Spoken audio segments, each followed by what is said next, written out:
Alors, métamorphose, c'est en même temps une façon d'innover dans la ville et une façon de voir la ville. De voir la ville et de gérer la ville dans une perspective systémique, on pourrait dire.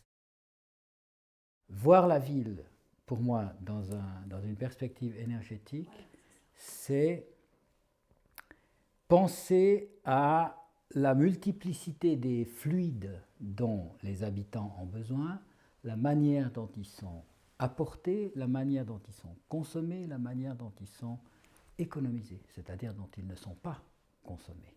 Et je pense que avec cette perspective-là, on peut bien voir les 4 fameux axes de métamorphose qui avaient été définis dès le début. Les infrastructures, évidemment, les infrastructures sportives, évidemment, en tant que telles, elles doivent avoir une qualité énergétique particulière, mais d'autre part, tant la question des transports publics, qui sont une manière d'économiser de l'énergie pour la mobilité, que la question évidemment de l'écoquartier, et puis évidemment la question de la participation citoyenne, ils ont chaque fois un aspect énergétique. Les citoyens sont les acteurs de l'énergie, de la consommation d'énergie.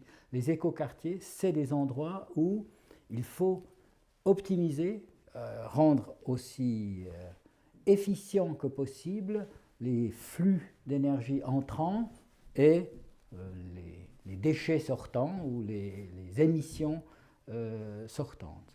C'est pour ça qu'on peut penser un écoquartier dans des termes énergétiques. Alors il faut le penser évidemment dans des termes sociaux, dans des termes d'activité, dans des termes culturels, dans des termes environnementaux, mais on peut aussi le penser dans une perspective énergétique en disant il y a des acteurs qui sont là, ils ont un cadre de vie, et puis ce cadre de vie doit être fait aussi bien que possible de façon à, on pourrait dire, diminuer l'énergie qu'il faut pour que de l'énergie soit consommée.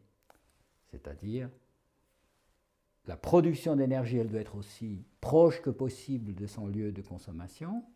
Évidemment, ça doit être de l'énergie renouvelable.